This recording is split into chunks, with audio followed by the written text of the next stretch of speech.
Assalamualaikum warahmatullahi wabarakatuh, teman-teman semua. Saya ingin berbagi pengalaman saya terkait operasi gigi bungsu ya teman-teman. Ada 4 gigi bungsu.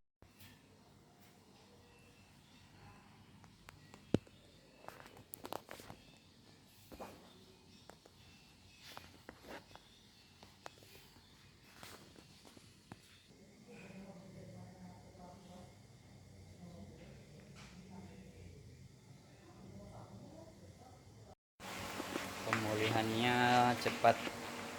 Kemarin operasi, paginya udah bisa pulang keesokan harinya. Nah, ini tuh sudah sekitar 3 bulan ya teman-teman. Jadi operasi bulan Oktober, sekarang bulan Desember masih sering tergigit. Lidah sebelah kanan itu tidak terasa, tiba-tiba yang sakit itu di bagian kepala kanan. Yang diambil dari mulut saya ya, satu itu bawah kanan, ini satu, dua bawah, tiga atas, 4 atas. Jadi 1, 2, 3, 4 gigi bungsu itu empatnya diambil semua. Nah, alasan saya harus operasi gigi bungsu adalah yang pertama, gigi tersebut posisinya miring. Kalau misalkan posisi miring tapi tidak sakit itu tidak masalah teman-teman, karena memang mungkin orang Indonesia itu banyak gigi bungsunya yang kadang miring gitu ya. Tapi kalau tidak sakit tidak masalah. Nah, namun pada kenyataannya yang saya alami itu teman-teman, itu giginya sering sakit. Nah, gusinya itu tiba-tiba bengkak, pipi bengkak besar ini,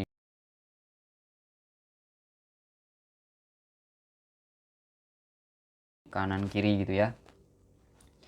Setelah dicek ke dokter, saya diberi obat gitu ya, diberi obat tapi tetap setiap 1 bulan sekali kadang kambuh, kadang 2 minggu sekali kambuh gitu ya, kanan kiri. Kadang kanan kadang kiri gitu ya, kalau ada makanan mungkin yang nggak pas gitu ya. Nah, ternyata gigi saya ini bermasalah teman-teman, sampai akhirnya saya periksa ke dokter gigi, itu di bagian gusi itu ada bengkak teman-teman, bengkak. Lalu pengobatan seperti itu terus ya, bolak-balik ke dokter gigi gitu ya, sering ke dokter gigi.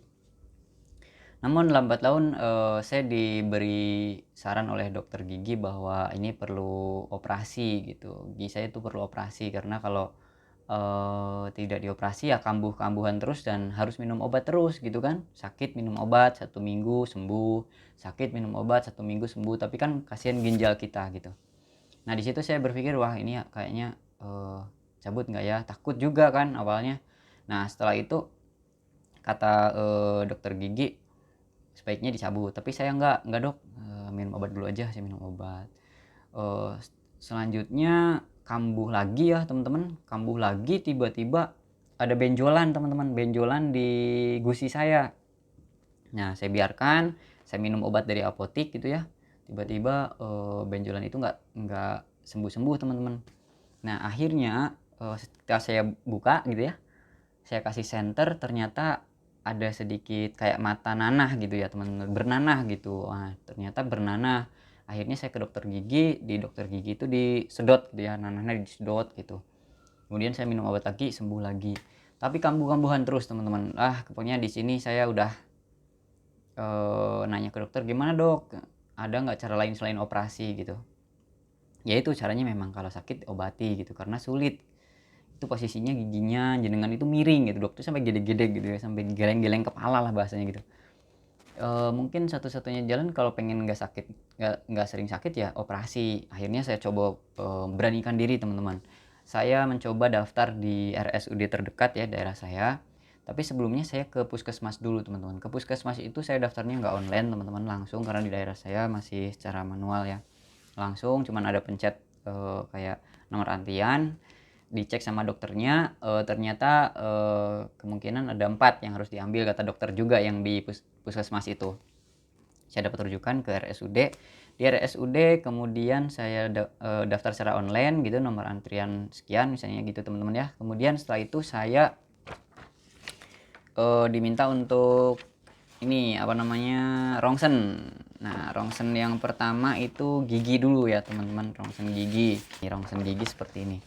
Ternyata gigi saya itu keempat gigi saya itu yang sebelah kanan kiri atas bawah itu miring dan harus diambil. Nah, akhirnya ini saya dikasih rujukan ke RSUD yang ada dokter bedah mulut, karena di RSUD terdekat saya itu tidak ada dokter bedah mulut, adanya dokter gigi.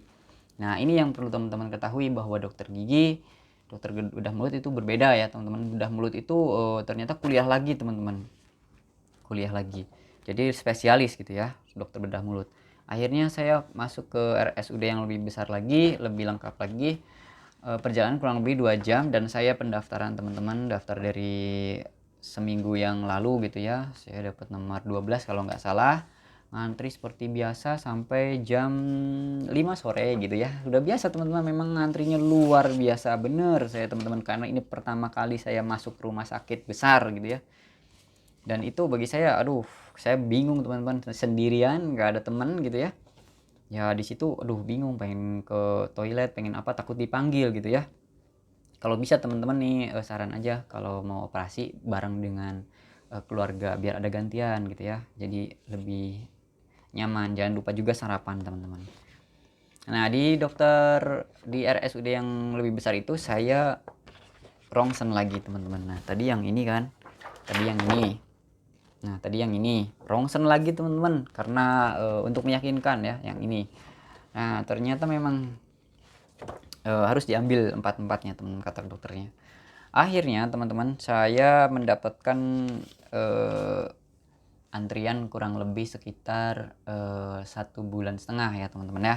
Karena memang operasinya, saya kira datang ke RSUD langsung operasi atau tindakan, tidak teman-teman. Ternyata prosesnya lama, ngantri. Itu pun pertama kali kita dapat treatment terlebih dahulu. Kita harus rajin gosok gigi, kemudian selain itu kita dikasih obat kumur teman-teman, pagi dan malam. 1 bulan itu dikasih obat kumur itu ya, untuk 1,5 bulan itu kasih obat kumur, kemudian pagi sama malam. Dan 1 minggu sebelum operasi kita harus membersihkan karang-karang gigi ke dokter gigi. Nah, akhirnya 1 minggu sebelum operasi saya ke dokter gigi, alhamdulillah dalam keadaan sehat. Karena juga saya juga mendapatkan obat juga yang diminum gitu, jadi teman-teman mungkin obat tersebut itu antiseptik ya, biar tidak sakit gigi. Akhirnya 1 minggu sudah saya menunggu, sudah saya bersihkan, kemudian saya ke RSUD lagi. Nah, setelah di RSUD hari pertama saya tidak langsung dapat kamar teman-teman, jadi ada proses lagi yaitu cek darah gitu ya. Saya ambil darah, kemudian rongsen dada di rongsen juga teman-teman, dadanya di rongsen gitu ya. Nah, terus entah kenapa di dada saya juga di rongsen ya teman-teman gitu. Tapi mudah aja teman-teman, tinggal ngikuti alurnya aja. Kemudian saya dapat operasi tindakan itu besoknya. Akhirnya di situ saya minta untuk ngantri lagi teman-teman sampai sore, jam 5 saya baru dapat kamar. 5 sore ya teman-teman, luar biasa pokoknya yang namanya ngantri di rumah sakit itu luar biasa. Jam 5 sore masuk rumah sakit, kemudian saya coba tenangkan diri. Di situ saya bersama dengan orang lain teman-teman, satu kamar berdua. Nah, di situ saya nggak bisa tidur. Kenapa? Karena kamar sebelah itu memang batuk terus teman-teman, batuk, kemudian muntah, bolak-balik ke kamar mandi. Jadi bolak-balik manggil dokter gitu ya, sempat kritis juga. Jadi di pikiran saya tuh, wah, takut duluan teman-teman. Akhirnya saat malam-malam itu mau impus sekarang apa besok pagi sebelum operasi katanya. Saya pengennya besok pagi aja, karena saya pengen tidur pules teman-teman, pengen tidur pulas gitu ya. Saya tidur, kemudian paginya saya bangunin jam 6 kurang lebih. Tapi selama tidur itu dari jam 9 saya udah puasa teman-teman, sudah puasa. Jam 6 saya suntik, di impus, kasih vitamin, kemudian dicek tekanan darah gitu ya. Ternyata darah rendah teman-teman, karena saya mungkin tidak tidur ya gitu ya. Tekanan darahnya rendah gitu ya, bahasanya mungkin lelah gitu, kurang tidur. Akhirnya saya dapat operasi jam 9 pagi teman-teman. Jam 9 pagi saya masuk ruang operasi dalam keadaan tertidur. Saya sudah dikasih baju operasi teman-teman. Tidak menggunakan celana jin saya juga harus dilepas teman-teman, harus pakai baju operasi. Jadi tidak ibaratnya hanya pakai daleman aja ya teman-teman ya. Nah, singkat cerita teman-teman, udah saatnya tindakan teman-teman. Saya didorong dari tempat tidur saya gitu, jadi tidak jalan kaki ya teman-teman, didorong dibawa ke tempat ruang operasi. Di ruang operasi itu sangat dingin ya teman-teman, menggigil. Saya termasuk orang yang sebenarnya alergi dingin gitu. Saya sudah menyampaikan ke dokter, dok, saya alergi dingin gitu. Saya dikasih selimut putih ya di kaki ya teman-teman ya, sebelum operasi itu saya sudah dikasih selimut gitu, selimut di kaki teman-teman, karena saya udah menyampaikan saya nggak kuat dingin. Waktu operasi tiba, saya masuk ruang operasi itu intinya di dalam itu ruangannya itu mewah, megah gitu ya, dingin, kemudian serba canggih teman-teman, lampunya besar-besar gitu, terang. Di ruang operasi sangat terang. Nah di situ saya sudah tidur nyaman, ditanya kemudian suntik dulu ya mas gitu. Jadi suntik itu, operasi gigi bungsu itu cuman saat ambil sampel darah itu di sini satu kali diambil doang ya, kurang lebih berapa mili gitu ya. Kemudian yang kedua suntik yang namanya impus, ambil impus aja teman-teman, dari sini dia ambil impus sekali udah. Jadi waktu mau masukin obat itu lewat alat sini. Jadi alat ini tuh bisa dilepas pasang, nggak sakit teman-teman. Lepas, masukin obat, masukin lagi infus. Kalau masukin obat lagi lewat misalnya suntikan gitu ya, tidak disuntik lagi teman-teman, tapi cuma melepas alat yang di sini, diputar, dilepas, masukin suntikan, jadi nggak sakit. Nah di situ saya diminta untuk siap-siap karena akan diberikan vitamin gitu ya, disuntik set gitu, pokoknya nggak tahu vitamin, nggak tahu apalah, pokoknya tiba-tiba setelah disuntik tuh rasa kayaknya semakin apa ya, semakin tenang, kemudian stamina kayaknya pulih gitu, stamina saya kayaknya seger gitu. Dan di situ saya juga yakin saya bisa melewati ini semua gitu ya. Jadi sebelum operasi itu ada tanda tangan juga ya teman-teman ya, persetujuan saya, keluarga intinya menyanggupi bius total, karena di situ posisinya adalah bius total teman-teman, saya harus bius total. Nah situ saya dimasukin vitamin, mungkin ya diawas vitamin atau apa saya kurang paham, masukin itu satu suntikan, terus kemudian selesai beberapa menit, siap ya mas, ini saya mau mulai biusnya gitu, masukin suntikan bius, cuman set terus kayak ada yang jalan ke sini, masuk sini, terus rasanya tuh kayak berat, kepala tuh berat ngantuk plus gitu ya, nggak kerasa sama sekali, nggak mimpi, nggak apa gitu ya, pokoknya nggak kerasa apa-apa lah intinya. Tahu-tahu setelah 40 menit ya, nggak tahu prosesnya kayak apa, udah selesai teman-teman. Cuman saran saya pada saat pertama kali teman-teman bangun itu, teman-teman jangan grogi, jangan panik, tenang teman-teman, tenang, atur nafas. Jadi ketika ada darah-darah yang masuk ke dalam hidung dan sebagainya, teman-teman telan aja, telan gini kan posisinya, sedikit-sedikit lewat hidung, telan sedikit-sedikit sampai tertelan ya teman-teman, karena saat itu saya mengalami susah bernafas, pokoknya teman-teman susah banget nafas karena tersendak oleh nggak tahu darah, nggak tahu lendir lah pokoknya ya di hidung ya. Jadi pelan gitu, karena posisi juga sempet kayak sesak nafas juga ya, panik ya, sedikit panik ya teman-teman, tapi saya berusaha optimis, saya bisa gitu. Terus kemudian tangan saya sudah bisa digerakkan, saya minta HP gitu ke keluarga, saya ngechat, minta apa saya ngechat, bilang apa saya ngechat, di lewatnya HP gitu, pakainya Google Translate ya teman-teman ya. Nah dari situ saya komunikasinya selama kurang lebih satu hari saya tidak bisa berbicara teman-teman, biasa ngomong A B C D belum bisa ya teman-teman ya, masih dalam keadaan gini dan kapas kesini teman-teman.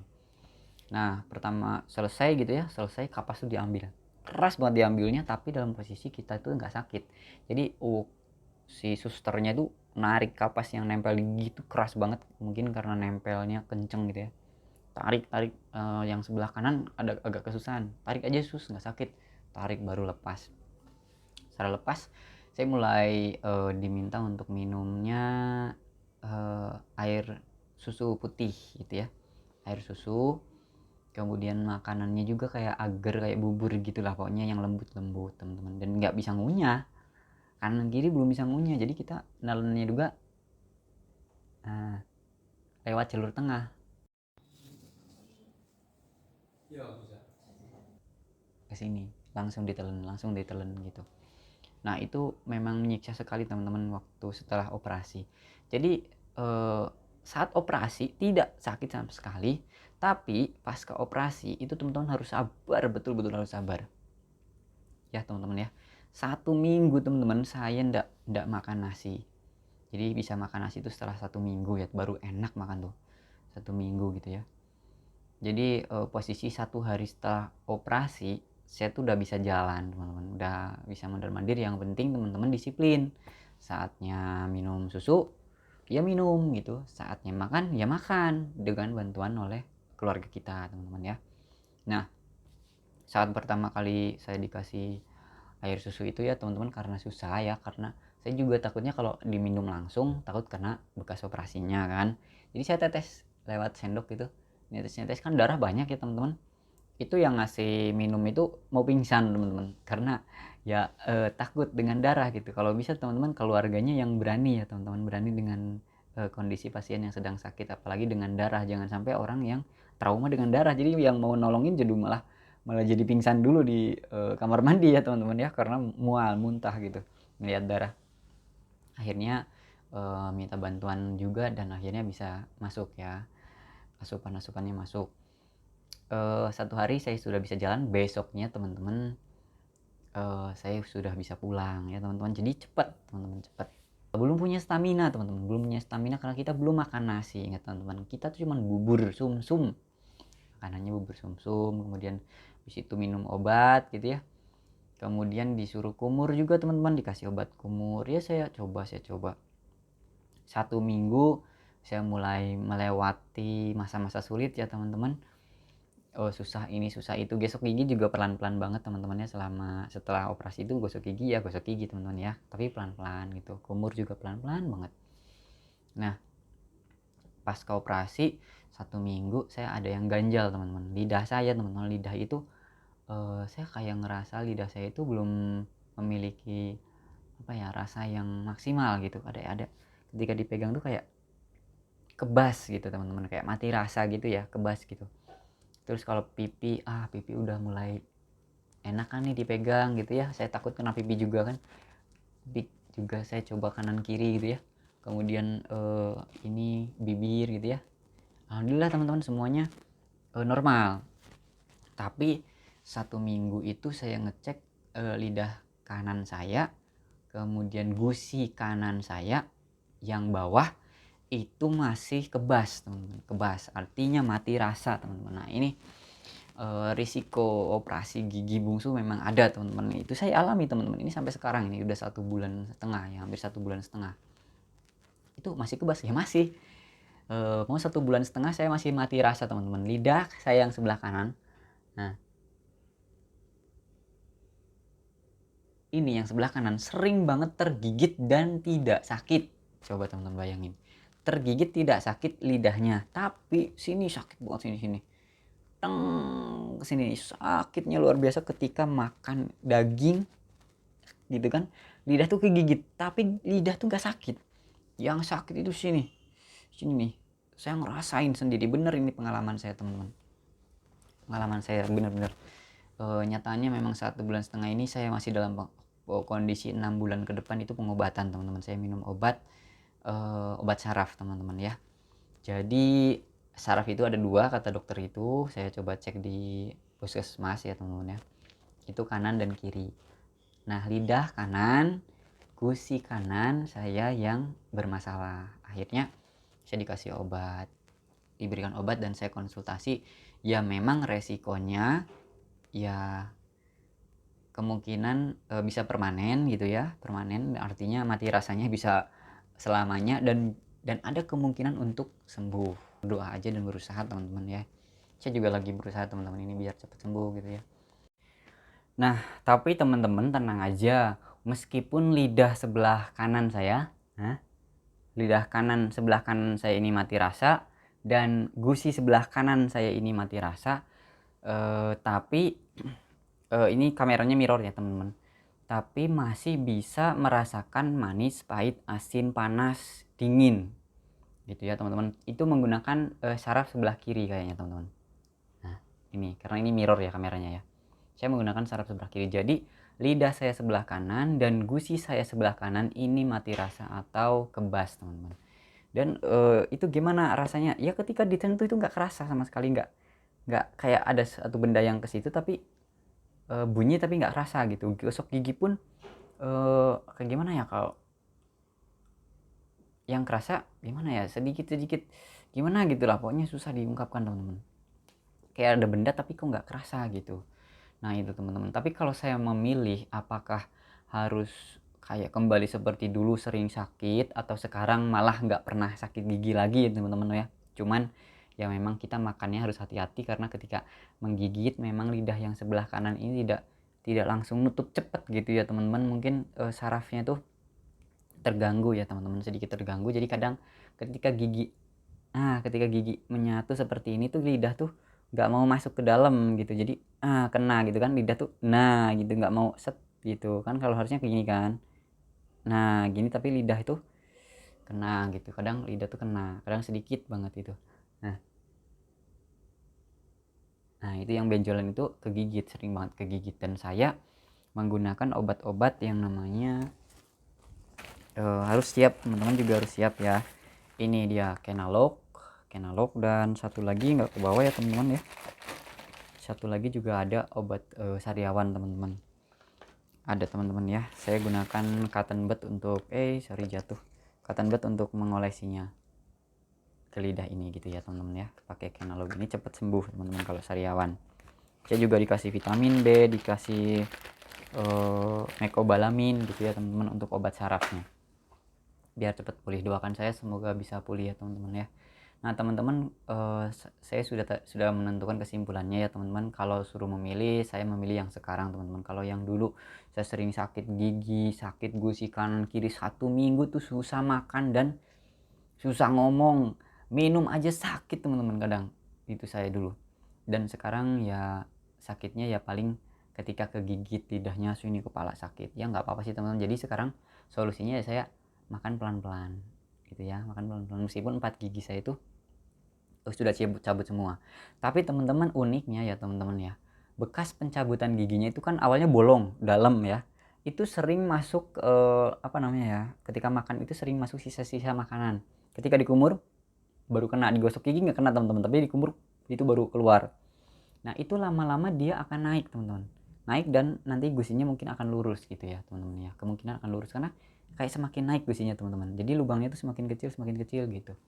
Nah itu luar biasa teman-teman. Dan jahitan pun, luka jahitan 1, 2, 3, 4 bekas jahitan yang gusinya kan dijahit ya teman-teman, karena diambilnya itu disobek, gusinya disobek kemudian diambil, dijahit lagi.